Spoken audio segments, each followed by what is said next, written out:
Ada di sini bapak-bapak takut sama istri?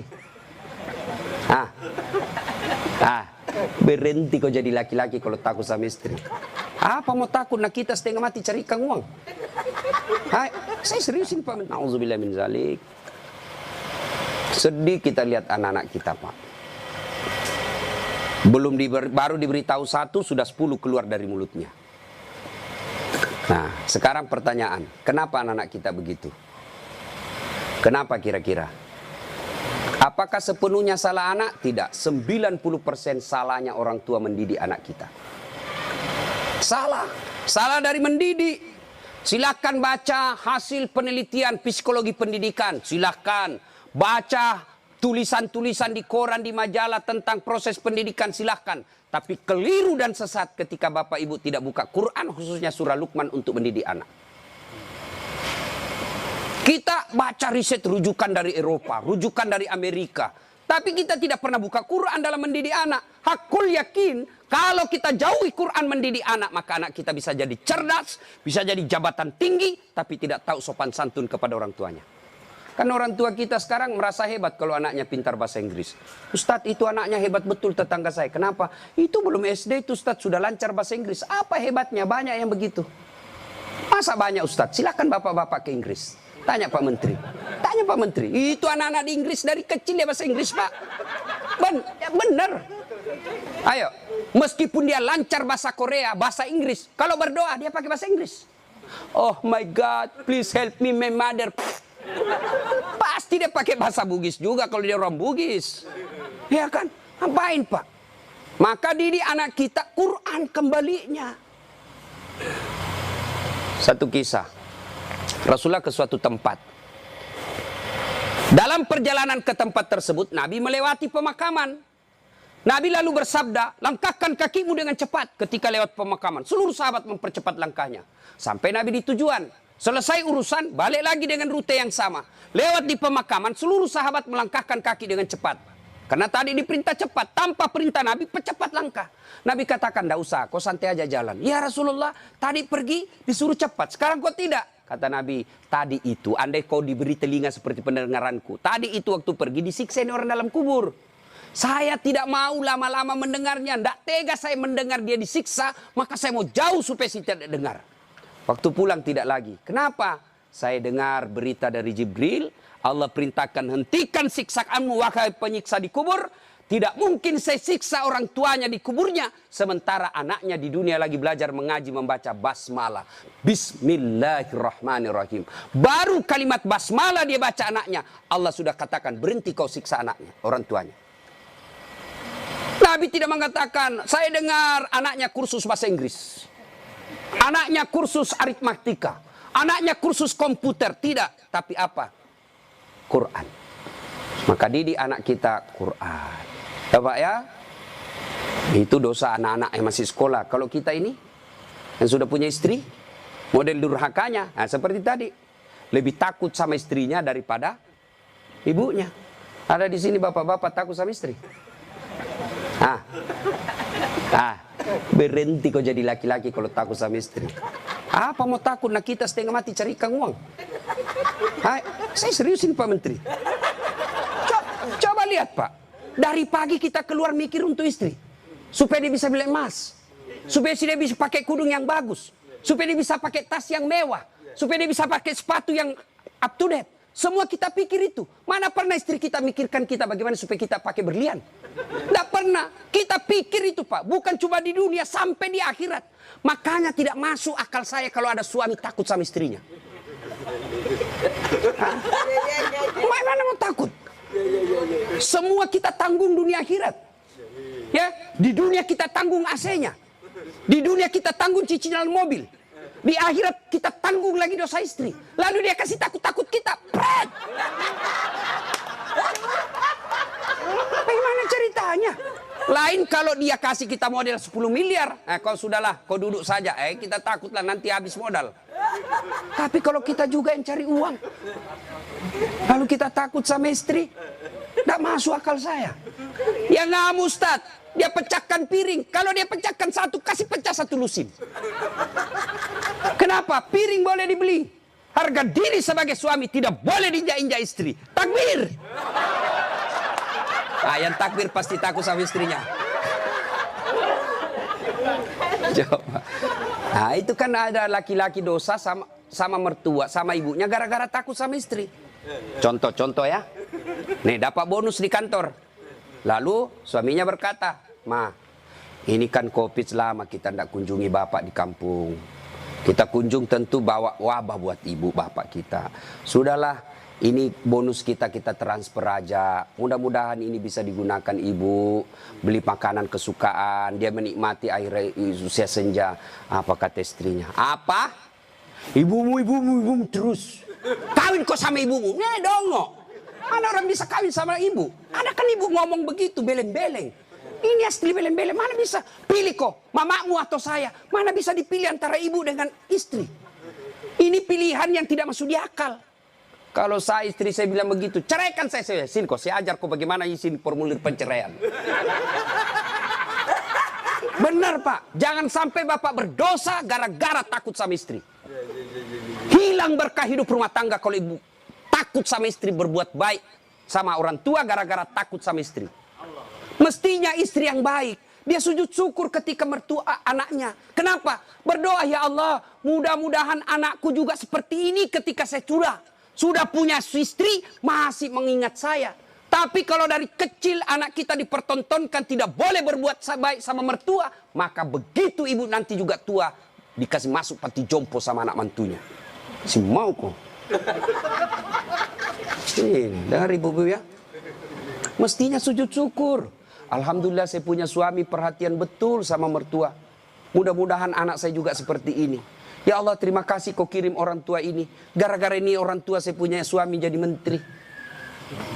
Andai saja bukan suami ini, orang tua ini punya anak, mungkin suami saya pengangguran. Bersyukur dengan cara apa? Jangan halangi. Dan kita juga suami jangan bersebelah.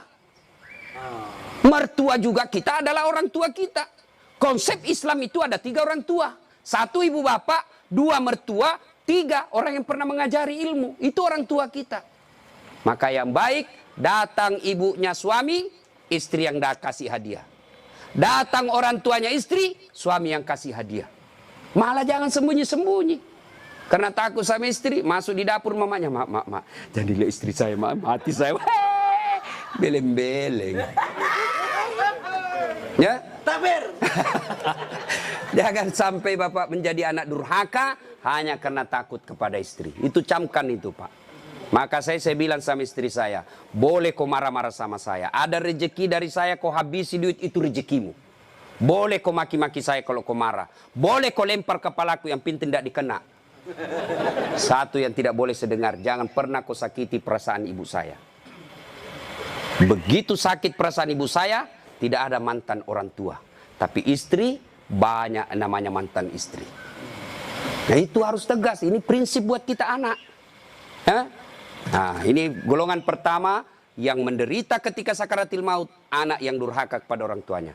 Bagaimana dengan almarhum anak Pak Tony? Atau kita yang sudah meninggal orang tuanya? Ustadz, saya dulu anak durhaka Ustadz. Berapa sering saya kasih keluar air mata ibu saya Ustadz. Tapi saya sudah sadar, saya sudah hijrah sekarang. Tapi orang tua sudah ada kubur. Gimana cara berbuat baiknya? 1, doakan. Mendoakan orang tua tidak harus pakai bahasa Arab. Mendoakan orang tua bagi yang menikah, ada 4 minimal kita minta. Ya Allah, ampuni dosanya. 2, terima amalnya. Ada amal tidak diterima? Ada. Amal-amal pilkada.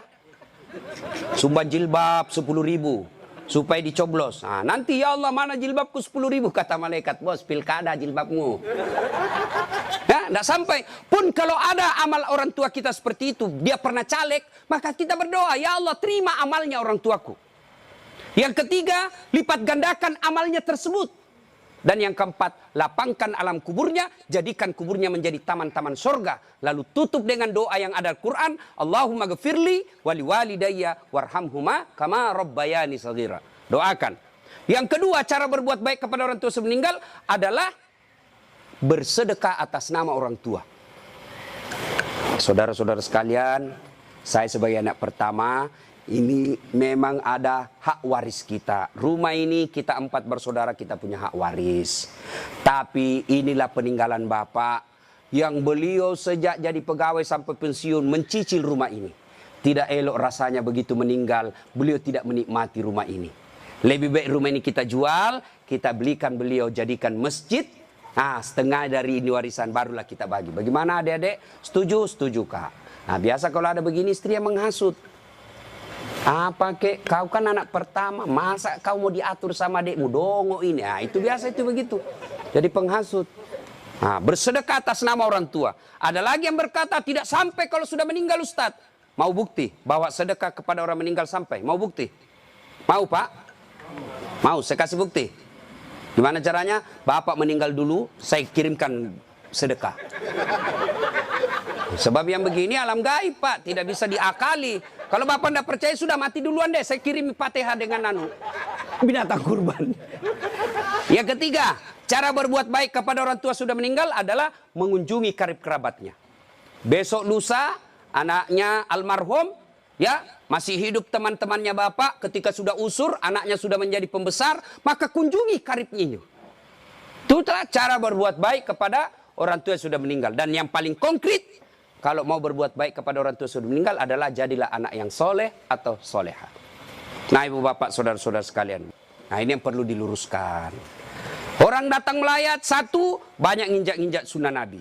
Dua, tidak ada manfaat buat orang meninggal. Tiga, datang bawa dosa. Coba lihat prakteknya, saya lihat ini. Kenapa saya bilang datang bawa dosa? Datanglah ibu-ibu gaul. Kudung hitam, baju hitam, rok hitam, kacamata hitam, payung hitam. Saya tanya, kenapa hitam-hitam? Dia bilang, Ustaz, selebriti. Tidak, sunnah itu putih-putih. Dosa enggak hitam-hitam? Tidak, tapi dicintai Allah dan Rasulnya kalau bapak ibu pakai putih-putih. Dua, datang tambah-tambah dosa. Itu tadi sunnah Nabi. Yang kedua, datang tambah-tambah dosa. Kenapa tambah-tambah dosa? Datang cerita jelek aja orang, Pak. Lewat satu, terutama ibu-ibu tuh.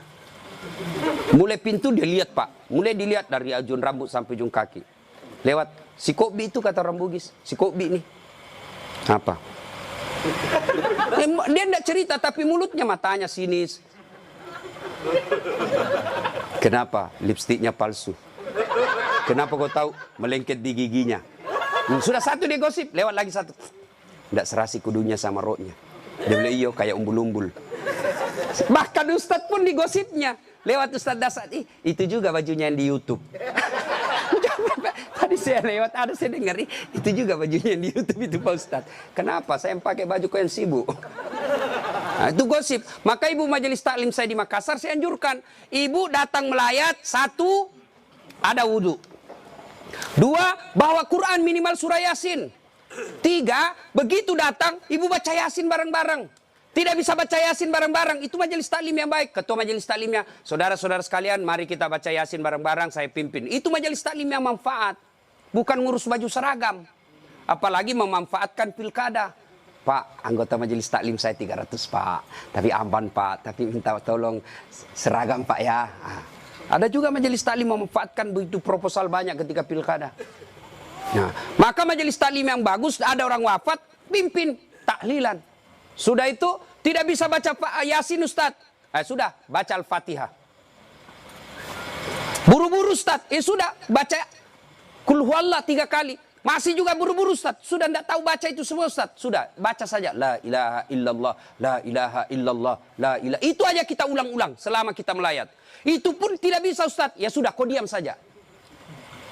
Tidak bisa juga diam, Ustaz. Ya cepat kau pulang. Daripada tinggal bawa dosa saja. Nah, sudah. Yang ketiga, kenapa tidak ada manfaat buat orang meninggal? Tidak ada yang sholat jenazah. Bagaimana orang lain mau sholat jenazah? Keluarganya aja tidak ada sholat jenazah. Mantunya sibuk ngurus ambulans, iparnya sibuk ngurus tenda, anaknya sibuk ngurus konsumsi. Tidak ada ikut sholat jenazah. Orang lain yang sholat jenazah. Orang lain belum tentu ikhlas.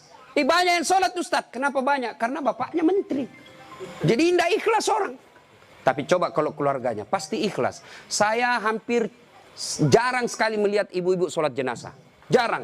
Maka jangan heran ketika ibu meninggal, sedikit juga yang sholat jenazah. Kenapa? Karena waktu hidup, jarang dia sholat jenazah. Maka wafatnya pun sedikit yang sholat jenazah. Ustaz tidak muat rumahnya, Ustaz. Di teras. Ustaz tidak ada air. Tayamum.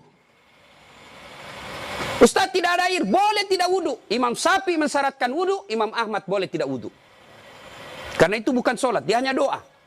Saya tidak tahu bacanya Ustaz, ikut saja sama imam. Yang penting takbir 4 kali, jangan ruku. Kalau bapak ruku, siap-siap malu sendiri.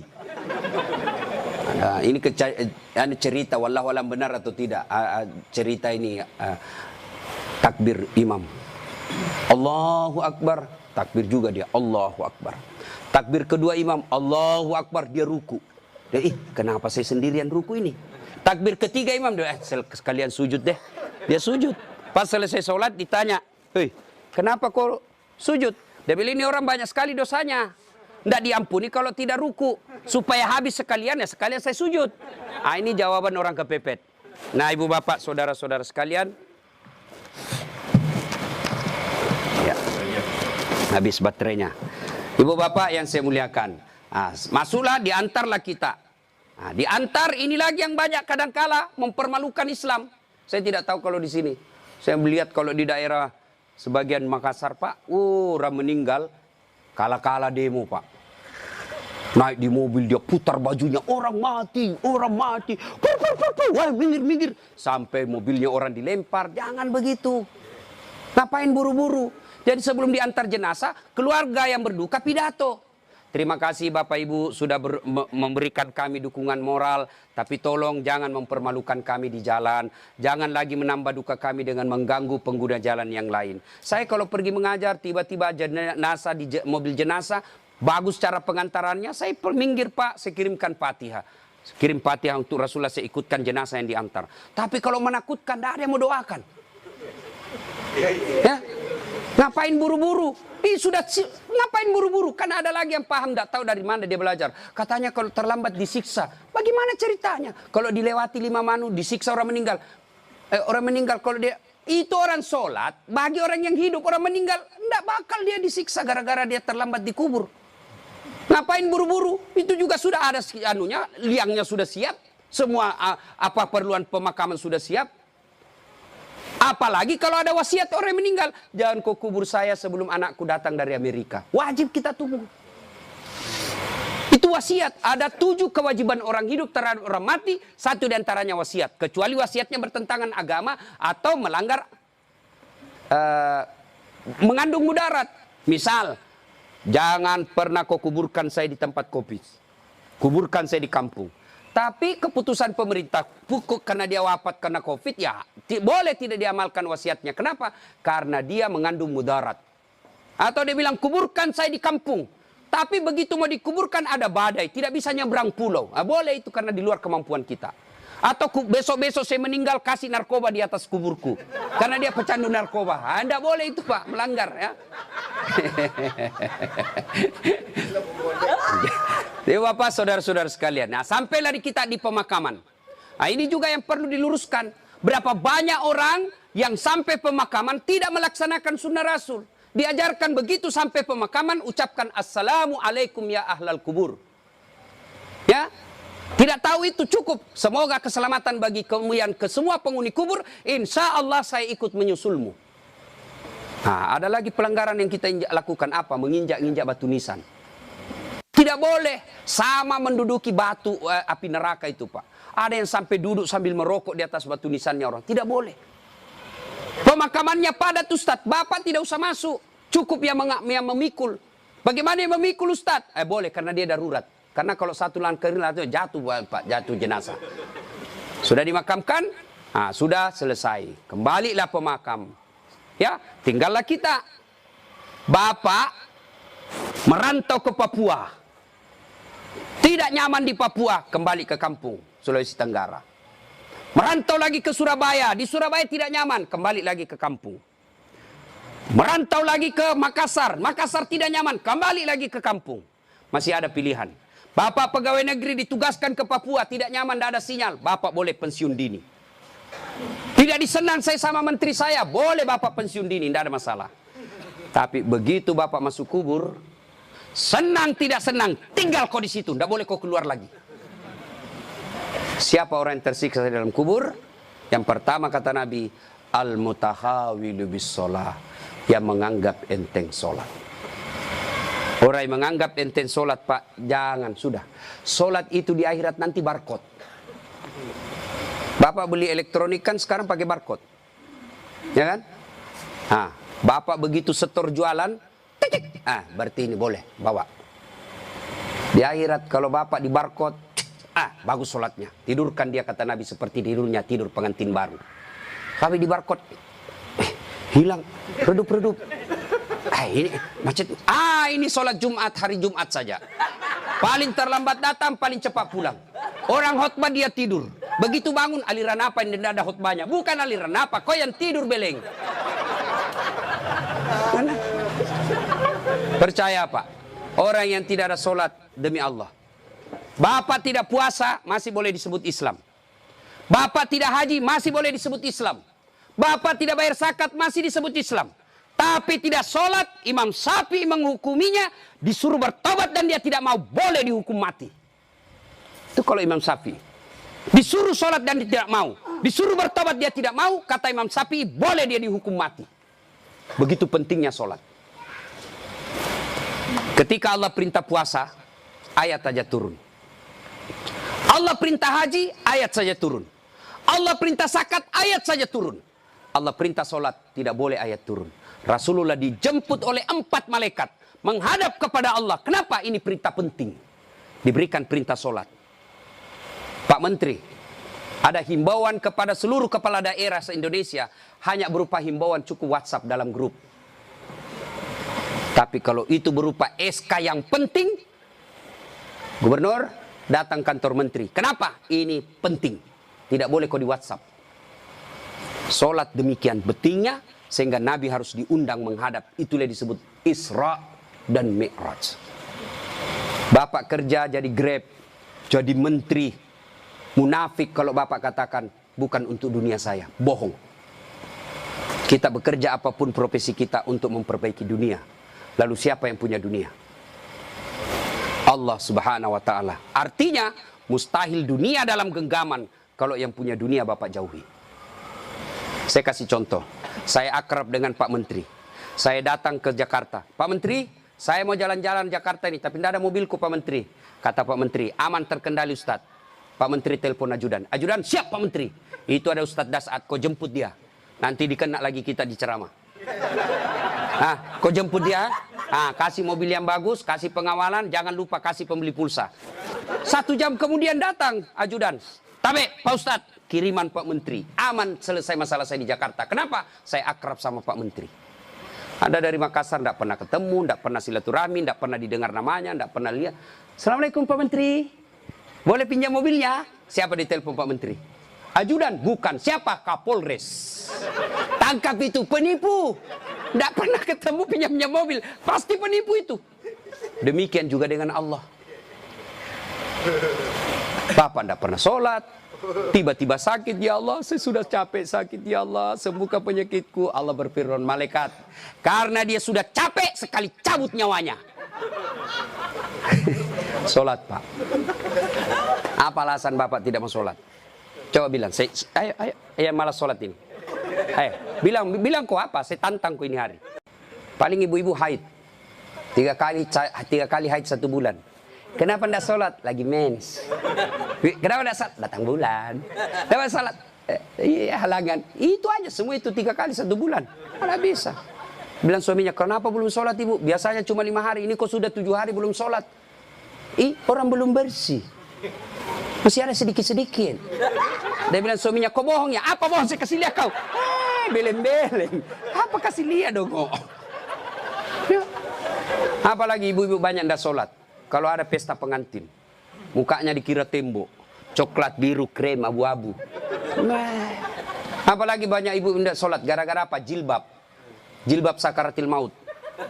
3 lapis. Saya ini keliling-keliling ceramah Pak. Saya ke Brunei, itu ibu di sana, siku 3 saja kasih peniti selesai.